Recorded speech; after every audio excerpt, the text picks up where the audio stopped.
The primer had gone soft at the corners, the way cloth does when it's carried instead of shelved. Iris Calloway held it flat against her lap, one finger hooked under the ribbon that marked a page she no longer needed to look at. Her mother's hand had written the inscription inside the cover. 11 years ago, the ink gone the color of weak tea. She didn't open it. She just held the weight of it while the train worked its way through wheat country. Mile after mile of stubble gone gold under a sky with nothing in it to interrupt the light.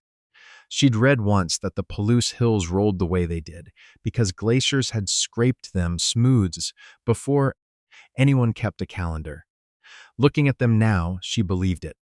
They didn't look plowed so much as poured, soft-shouldered, endless, the kind of land that made a person feel usefully small instead of lost.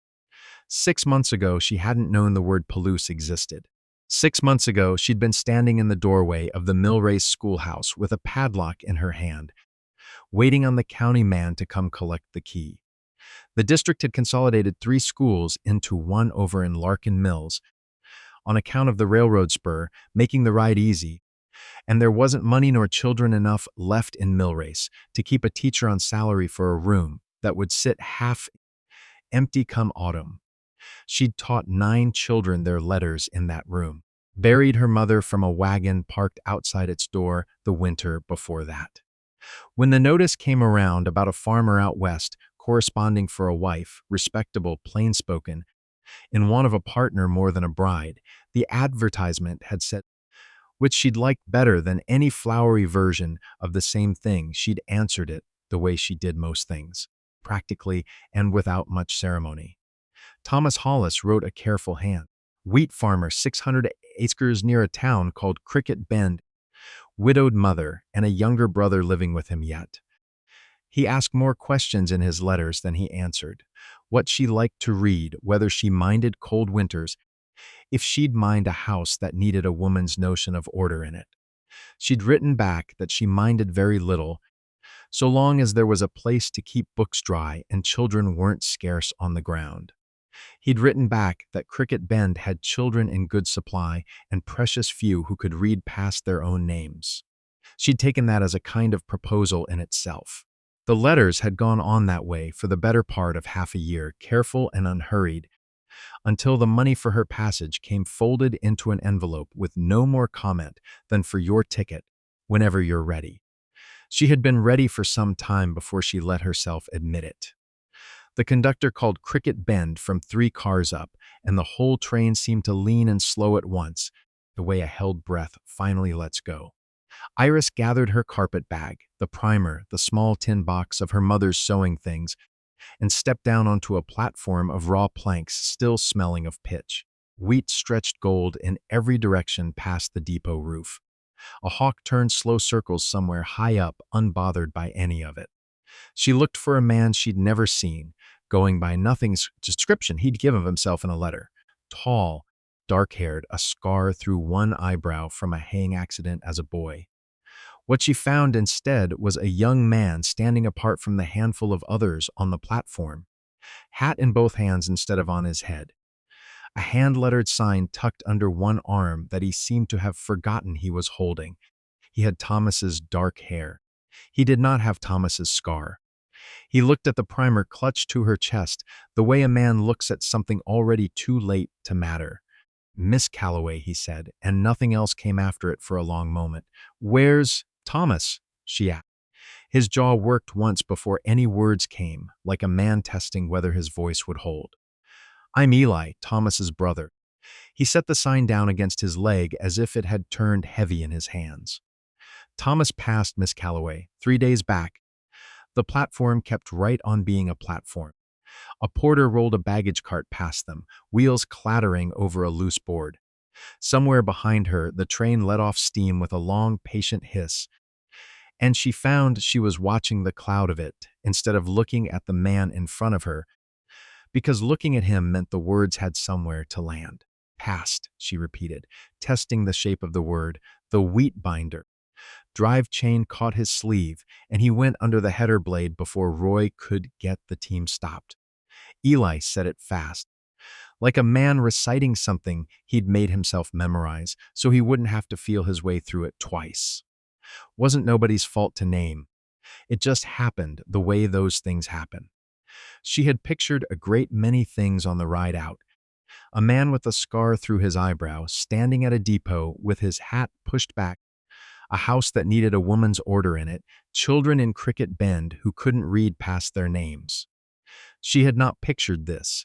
A stranger's brother holding a sign with her name spelled correctly. 3 days late for the only news that mattered. Why didn't a telegram reach me, she said. Not a question so much as a demand for the shape of the failure. He looked down at the sign against his leg. Ma sent one to the junction depot at Larkspur Crossing soon as it happened. Wire came back saying you'd already gone on from there. She figured another one chasing you down the last stretch of track might not even catch you before you stepped off here, with nobody to meet you at all. He stopped, started again, quieter. That ain't the whole truth of it, and I mean to give you that. She was scared plain too, that if you knew in time to turn back at some junction partway, you'd be stranded with the trip half done and nothing to show for it. Neither notion sits right, saying it out loud to you now. I know that. It was, Iris thought, the most honest thing anyone had said to her all day, and it did not make the ground feel any steadier under her boots. I'd have rather turned back with nothing, she said, than come all this way to bury a stranger. Something crossed his face she didn't have a name for yet, not quite shame, not quite grief. Something that lived in the space between the two. He picked up her carpet bag before she could reach for it herself, and led her toward a wagon standing at the edge of the depot yard, a bay gelding switching flies with its tail in the heat. The ride out took the better part of an hour, through wheat that didn't stop being wheat no matter how far they went, fence lines running arrow straight to a horizon that kept receding. Eli didn't talk much, which she was grateful for. Once he pointed out a stand of cottonwoods marking a creek bed, said something about it running dry most summers but full come spring, and she understood it for what it was. A man handing her something ordinary to hold on to, because he had nothing else steady to offer. The Hollis place sat low against a rise, a long house of unpainted board and batten with a stone chimney at one end, a barn behind it weathered silver, a garden gone leggy with late-season squash. A woman came out onto the porch before the wagon had fully stopped, wiping her hands on an apron that had flour worked into the creases of it. She was smaller than Iris expected, gray coming hard into hair that had once been dark like Eli's, and she came down the steps with both hands already reaching. You came so far, Ruth Hollis said, and took both of Iris's hands in hers, pressing them the way a person presses a bruise to see if it still hurts. It wasn't quite an apology. It wasn't quite a welcome either. It was the sound of a woman who had run clean out of the right words 3 days ago and hadn't found any new ones since. Supper that evening was quiet, eaten around a long table with one chair pushed in and unused at the head of it. Afterward, Ruth showed her to a room off the back hall, small, clean, a quilt on the bed stitched in a wedding ring pattern that someone had clearly meant for a different night than this. 1. A pie sat cooling untouched on the windowsill, made for company that wasn't coming to eat it the way it was meant to be eaten. Iris set her carpet bag at the foot of the bed and her mother's primer on the nightstand and sat a long while in the dark before she found the will to light the lamp. She was nearly asleep, primer still unopened beside her, when voices carried thin through the wall from the front room. A man's voice she hadn't heard yet, low and unhurried in the particular way of a person used to being listened to. Have a surveyor out by the end of the week, it said, whether the boy likes it or not. Warren Hollis had his brother's build, gone soft with age, and a way of talking that made every sentence sound like it had already been decided before he opened his mouth. He was Thomas and Eli's uncle on their father's side, Ruth explained the next morning over coffee, and had farmed the section adjoining theirs since before either boy could walk. His wife Beulah arrived with a basket of preserves she set down like an offering, and a way of looking at Iris that measured her clean across hem to collar before she'd said a word of greeting. Their son Roy was near Eli's age, broad through the shoulders, with the particular restlessness of a man who'd spent his whole life waiting to be handed something. They came to supper the second evening, and Iris understood before the first plate was passed that it wasn't a social call. A farm this size wants two strong men or none at all, Warren said, working a piece of cornbread through gravy without looking up. Thomas carried half the weight of it himself. God rest him. Eli's a fine hand, nobody's arguing that. But 600 acres of wheat don't care how a man feels about carrying it alone. I ain't alone, Eli said. Emmett's here, been here 3 years. Emmett's hired help, not blood. Warren said it without heat, the way a man states a fact about the weather. Hired help leaves when the wages stop making sense. Blood's what holds a place together, and right now Blood's one boy short of what it takes. Beulah passed the preserves without being asked, smiling in a way that didn't reach past her mouth. We only want what's best for you, Eli. Nobody's saying different. She glanced once briefly at Iris, the way a person glances at a stray dog that's wandered in through an open door. Not unkind exactly, just uncertain whose job it was to put it back out. Iris kept her eyes on her plate and said nothing, which had always come easier to her than people expected from a school teacher. She had learned, standing in front of 9 children who'd rather be anywhere else, that silence held more weight than argument most days. There's a week yet before the eastbound comes through again, Ruth said, too quickly, into the pause that followed. Miss Calloway'll stay till then, of course. It's only decent. Decent, Warren repeated, and let the word sit there a moment like he was turning it over for a hidden side. A farm can't carry a widow that ain't a widow and a boy that ain't ready. Best we talk sense before it costs somebody.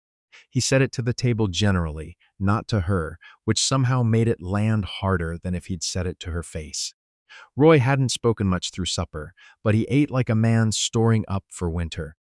And when he did open his mouth, it was to agree with the father in fewer words and less patience. Iris thought, watching him, that he wanted the land the way some men wanted anything that belonged to someone else. Not because he'd use it better, but because having it would settle something in him that nothing else had managed to. She excused herself before the pie came out, saying she wanted air, and nobody argued the point. The yard was cooling fast under a sky gone the color of a bruise healing, and she found Emmett there instead, forking hay into the barn stalls by lantern light, a girl of perhaps 8 and a smaller boy sitting on an overturned bucket nearby. Waiting on him the patient way children wait when they've learned not to expect much of grown folks' evenings. Sally. Jonas. Emmett nodded to each in turn, wiping his palm on his trouser leg before he'd think to offer it. An old habit of a man used to working with his hands and forgetting they weren't fit for shaking. Don't mind them, ma'am. They tag along most nights. Their mother passed 2 winters back, and I ain't found a way yet to leave them home alone that don't feel worse than dragging them out here. Sally was staring at the primer Iris still carried everywhere, the way she'd carried it since Ohio, tucked now under one arm out of habit more than need. That a book? The girl asked. It is. I know some letters. Jonas don't know none yet. Sally said it plainly, no shame in it. The way children state facts before the world teaches them to be embarrassed by the gaps in themselves. Ain't no school out this way. Was one in town, but it shut when the teacher got married and moved off. Iris crouched down so she was level with the girl instead of looking down at her. An old habit from mill race that she hadn't known she still had until her knees found the ground. What's this word? She said, opening the primer to the ribbon page, tilting it so lamplight could reach the print. Jonas leaned in from his bucket, close enough that Iris could smell wood smoke on his shirt. And Sally's face went careful and serious in the particular way of a child being trusted with something. She didn't hear the men come out onto the porch behind her until Roy's voice carried clean across the yard, pitched a shade louder than it needed to be for anyone it was actually meant for. That school teacher, he said, and everybody at once. Ain't kin, ain't bride, ain't nothing to this place. Don't know why we're all tiptoeing around like she is. She heard behind her the scrape of a chair pushed back hard enough to catch on the floorboards. Nobody said anything more that night. Eli walked the uncle's family out to their wagon himself, and whatever passed between them in the dark by the gate stayed there. Iris took the children back to their letters like nothing had been said at all, because there was nothing useful in doing otherwise, and because Sally's face had gone tight with the particular worry of a child who thinks grown people's trouble might somehow be her fault. She started properly the next day at noon when the men came in from the west field for their hour's rest. Emmett brought his dinner pail and set the children on an overturned crate in the empty granary room off the barn, dust motes turning slow gold in the one high window, and asked if she'd mind. Just letters. Nothing fancy. He had no way to pay her for it and said so plainly, embarrassed the way a proud man gets embarrassed accepting a kindness he can't return in kind. You've got a roof needs mending and two children who deserve better than growing up unable to read a letter from their own kin, Iris told him. Call it rent if it eases your mind any. I've got to earn my keep somehow while I'm here. She didn't examine too closely what she meant by while I'm here, since the eastbound was still a week off and there was no sense borrowing trouble before it arrived on its own. Jonas took to the chalk slower than his sister, small fist wrapped too tight around the stub of it, tongue caught between his teeth in concentration. It took him the better part of an hour, that first day, to make the letters of his own name hold still on the board instead of wandering sideways. When he finally got them to sit right, Jonas, crooked but whole, he looked up at Iris like she'd handed him something with real weight to it, something a person could carry. Beulah found reason to walk past the granary door twice that afternoon, slow both times, saying nothing either pass but taking a long look through the gap where the door didn't sit quite flush. By the second time Iris understood, she wasn't being nosy so much as gathering something to report on later. It came at supper the way most things in that house seemed to arrive, sideways over food dressed up as concern. Keeping company with the hired man's children in an empty granary, Beulah said, not quite to Iris. The same way Warren had a habit of not quite addressing her direct. Alone with them, no chaperone. Folks talk is all I'm saying. A woman angling to make herself permanent somewhere generally starts by making herself useful first. She's teaching them their letters, Aunt Beulah, Eli said. That's the whole of it. I'm only saying what it looks like. Beulah's smile didn't waver. Looks matter, out here more than most places. A woman alone attaches herself to a household, and pretty soon the household can't recall how it managed without her. That's not an accusation. That's just how these things tend to go. Warren didn't argue the point, but he came around to Iris directly the following morning while she was hanging washed linens on the line behind the house, wind snapping the sheets flat and loud enough that she nearly missed his approach. I've thought on your situation, he said without preamble. It ain't right. A young woman stranded out here on account of our family's poor handling of things. I mean to make it right. He held out an envelope, thick enough that she didn't need to open it to guess what was folded inside. Train fare, and a little besides for your trouble. No hard feelings needed on either side. You go on home with your head high and none of us the worse for it. She looked at the envelope a long moment, at his steady, unbothered face, at the wheat moving in long, slow waves behind him all the way to the tree line. Thank you kindly, she said, but I've got a schedule of my own to keep, and it isn't decided yet. She went back to pinning linens to the line, and after a moment, without another word, he put the envelope back in his coat and walked off toward the barn. She didn't see Eli standing in the shadow of the doorway until she'd nearly finished with the wash. He'd watched the whole exchange, she realized, arms crossed loose over his chest, hat pushed back off his forehead. He didn't say anything about it. He didn't look away, either, the way a man does when he's decided something is worth paying attention to. The church in Cricket Bend was the only building in town with a bell, and on Sunday morning it carried clean across 20 miles of stubble field. The one sound in that whole country that didn't answer to weather or season. Iris rode in with Ruth in the wagon bed while Eli drove, Warren's family following behind in their own rig. And she sat through a sermon on patience in tribulation, without hearing more than every third word of it, watching instead the light come through a window gone amber with dust, thinking about nothing in particular and everything at once. Afterward, while the wagons loaded and the congregation stood about trading news in the churchyard, the way people do when Sunday, the only day set aside for it, Eli asked if she'd walk back instead of ride. It wasn't far, he said. 2 miles, maybe less, along the section road. She said she would. They didn't talk much for the first mile. The wheat had started to turn from green gold to true gold in the week she'd been there, and a hawk kept pace with them a while, riding some current she couldn't feel from the ground. Thomas would have walked this same road with you, I expect, Eli said finally, not looking at her, looking instead at some middle distance past the fence line. He was the one had the patience for talking. I ain't ever been much good at it. You're doing fine so far. He almost smiled at that. She caught the start of it before he put it away again. He never let me carry the heavy end of anything growing up. Wagon wheel needed lifting. Thomas had it before I got my hands under it. Pa died. Thomas took the deed and the debt both without a word of complaint, like it was owed him instead of dropped on him. I got used to being the one who didn't have to carry things. He was quiet a moment, boots scuffing the dirt road, steady as a clock. Now there's nobody left between me and the weight of it. And I don't rightly know how a man learns that at 27 instead of learning it at 7, the way he did. They reached the porch as the sun was starting its long slide toward evening, gold going to copper along the western tree line.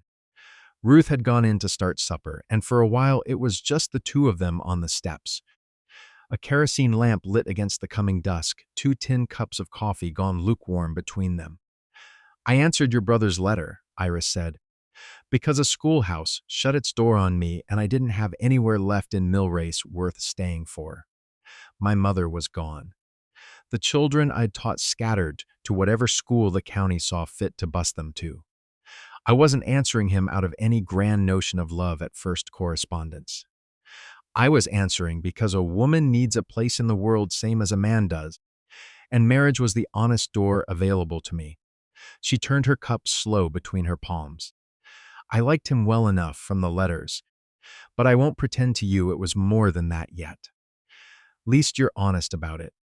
Eli looked down at his own cup. Thomas would have known what to say to you right about now. Something that fit the moment. I don't have that in me. He never had to say a right thing to a person who'd already decided to like him, Iris said, and the words came out plainer and heavier than she'd meant them to, landing somewhere in the space between them that neither one moved to fill.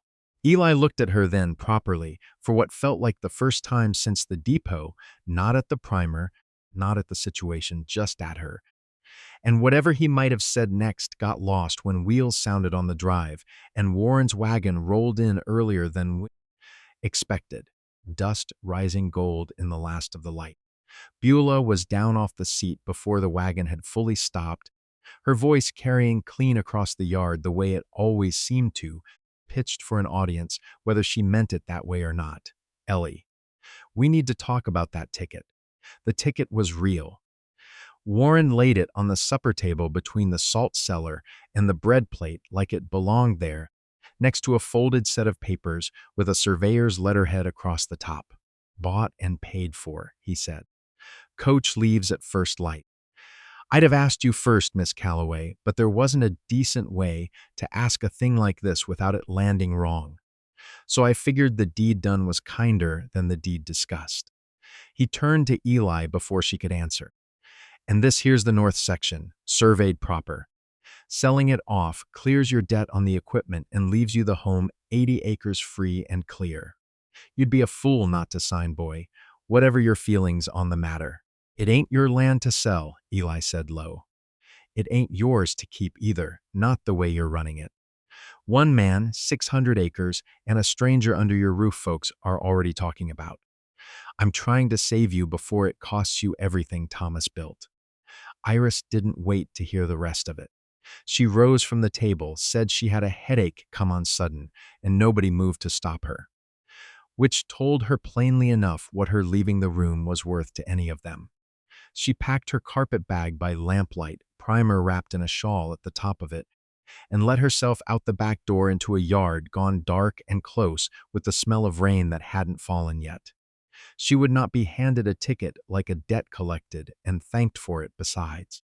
If she was leaving Cricket Bend, she'd leave on her own 2 feet, under her own reckoning, same as she'd arrived. The section road ran 2 miles to town, and she'd walked it once already in daylight with Eli beside her. Alone in the last gray hour before true dark, it was a different road altogether. An afternoon squall had come and gone while they'd sat arguing over surveyor's papers, and the wagon ruts had filled soft with standing water that swallowed her boot to the ankle before she learned to step wide of them. The wind had teeth in it now that the sun was down. Somewhere off in the wheat, a hawk settled low into a fence post, done hunting for the day, watching her pass with no particular interest either way. Her heel caught a rut hidden under a skin of mud, and her ankle wrenched sideways hard enough to stop her outright gasping, one hand thrown against a fence rail to keep from going down. She stood there a long moment, breathing through it, until the worst of the sting passed and she could trust the foot to hold her weight again. She didn't cry. She'd have liked to say that was strength, but the truth of it was closer to simple exhaustion. There wasn't anything left over in her for tears, not after Ohio, not after the depot, not after 3 days of being talked around like furniture in somebody else's argument. She stopped there in the open stubble, primer clutched hard against her chest with both arms, and said the truth out loud to the empty field, because there wasn't another soul near enough to hear it and be burdened by it. "I don't have anywhere to go either way," she said. "Not back, not here." The wheat didn't answer. The wind kept working at her skirt hem, and full dark was coming on fast now behind the last gray light in the west. And she made herself start walking again, favoring the bad ankle, because standing still in an empty field solved nothing a person hadn't already solved by moving. She heard the boots before she heard her name, running, hard, splashing through the same ruts she'd just picked her way around. And then Eli's voice came out of the near dark behind her, rough with the effort of catching up. "Iris, Iris, wait." She stopped, because there wasn't any sense outrunning a man who already knew where the road led. Eli caught up to her at the crossroads where the section line met the Cricket Bend turn, breathing hard, hat gone. One hand braced on his knee a moment before he straightened. "You don't owe my uncle a single mile of walking in the dark," he said. "I don't owe anybody anything." She heard how flat it came out, how tired. "That's rather the trouble, Mr. Hollis. I came 2,000 miles to marry a man I'd never met, and he was in the ground before I stepped off the train. I've got no schoolhouse back in Ohio and no husband out here, and there isn't a soul in this county obliged to give me a roof come morning." She shifted her weight off the bad ankle, and the truth came out of her plain and unadorned, the way true things do once a person's too tired to dress them up. "I have nowhere left to go." He didn't answer right away. She watched him take that in the way a man takes in a piece of news he'd rather not be responsible for. And for one long moment she thought he'd say nothing at all, that she'd have said the truest thing in her whole life to a man who had no answer for it. "Funny," he said. "I have an empty house." She almost laughed. It came out closer to a breath than a laugh. But it was the first thing in 3 days that hadn't hurt to feel. "That's not an answer, Eli Hollis." "No, reckon it ain't." He looked at her steady in the last of the gray light and made himself finish the thought instead of leaving it clever, the way she suspected he wanted to. "There's a room in that house, same as there's always been one. No conditions on it. I ain't asking you to be anything to me you don't choose to be, not Thomas's intended, not mine, not a wife, nor a charity case, neither one. Just somewhere to stand a while till you know what you want, same as the rest of us are still working out. Your family won't stand for that. My family," he said, "don't own that house. Thomas's name's on the deed, and mine after his, and it ain't never had Warren Hollis's name on it, not for one day since our pa died. I let him talk like it was his to decide, because grieving made it easier to let somebody else carry the deciding for a while I'm done letting him. They walked back together in full dark, her ankle slowing them both. His arm offered plain and taken plain. No more said between them until the house came into view with its windows still lit against the night. Warren was waiting on the porch when they came up the steps, the ticket and the surveyor's papers still in his coat. "Where in blazes have you? It's settled, Uncle Warren," Eli said before the man could get further. "The north section stays. The whole 600 acres stays, same as Thomas left it. I'll thank you not to bring a surveyor onto this land again without my asking for one. You'll run this place into the ground alone, boy, and blame nobody but your own pride when it happens. Then it'll be my ground to run into the ground and my pride to answer for."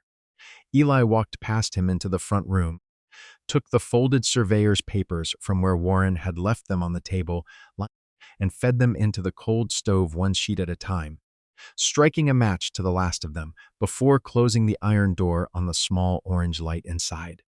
It was the only violence in the whole exchange, and it was done to paper, not to any living thing. That granary room's becoming a schoolroom come spring. Emmett's children and any others in this county whose folks want them reading.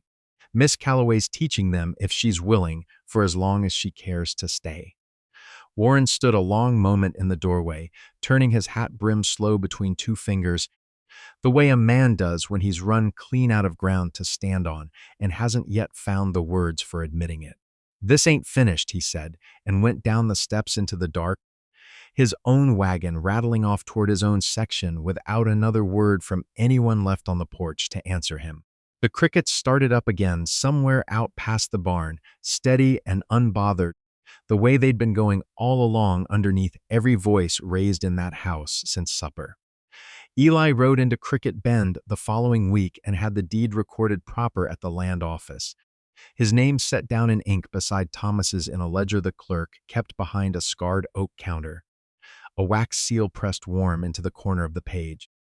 Warren didn't come around again after that, not to argue and not to make peace either, though word came by way of Emmett that he'd told folks in town the boy was making his own bed and could lie in it. It wasn't forgiveness. It was, Iris thought, about as close to a truce as a man like Warren Hollis was built to offer, and Eli seemed content to take it as such and let the rest go. The weeks after that ran together the way busy weeks do. Harvest finished out under a sky gone the deep blue of early autumn, the last wagon loads of wheat hauled to the grain elevator in town, Ruth putting up the last of the garden squash in jars that lined the cellar shelf like a row of soldiers. Emmett built 2 board and plank desks in the evenings after chores, sturdy if not fine, and a second-hand chalkboard came out from a shuttered dry goods store in town, ghostwriting still faint across one corner, where some earlier hand had chalked up prices. Nobody would ever ring up again. Sally and Jonas were joined within the month by 2 more children off the neighboring section, whose mother had heard there was schooling to be had for the asking and hadn't waited to be asked twice. Iris swept the granary room herself, twice over, until the sawdust and fresh-cut pine smell of Emmett's desks was the strongest thing left in the air, and set her mother's primer on a shelf she'd asked Eli to build into the wall, not put away, not hidden, just given a place that wasn't a nightstand or a carpetbag anymore. It was a Sunday evening.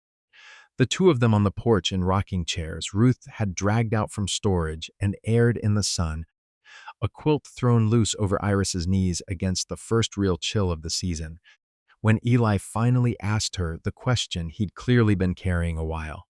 "That house," he said, looking out at the dark line of the wheat stubble instead of at her, same as he had that first day on the road.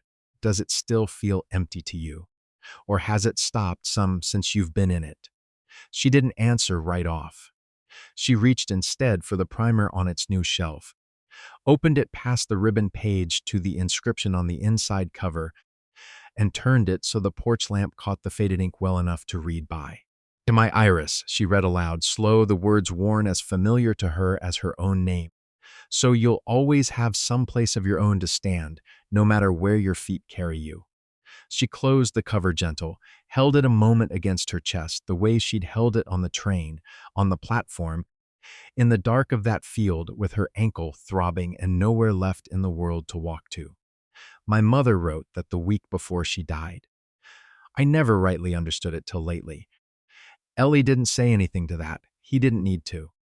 He reached over in the lamplit quiet and set his hand loose over hers where it rested on the primer's cover, and she didn't move it away. She looked past him toward the granary, where a lamp still burned low in the window Emmett had left lit while he finished the last desk, and something in her chest settled the way a house settles at the end of a long day of building, not finished yet, but no longer uncertain of its own foundation. The bell was Eli's addition, hung from the granary eave on a strip of harness leather. And the first morning Iris rang it, the sound carried out over wheat stubble gone silver with early frost. Thin and clear and entirely its own, answering to nothing but the hour. Sally came first, Jonas half a step behind her, with his slate under one arm like it might get away from him. And then the Larson children from the next section over, cheeks red from the cold walk, stamping their boots on the granary step before they'd think to come inside. Iris stood in the doorway, with the primer tucked under her arm, not a keepsake anymore, so much as a tool she reached for the way a carpenter reaches for a level, worn, familiar, exactly as useful as it had ever promised to be. Eli leaned against the doorframe a moment on his way out to the west field, watching the children file past her into a room that smelled of chalk dust and fresh pine, in no particular hurry to get to his work. "Room don't look empty anymore," he said. "No," she said, "it doesn't." He touched his hat brim, the closest thing to ceremony either of them seemed to need, and started back toward the barn. Iris rang the bell a second time, just because she found she could, the sound rolling out clean over the frost and the stubble and the whole gold and silver morning of it, and heard, faint from the yard gate, Eli's low laugh before he turned back to the wheat.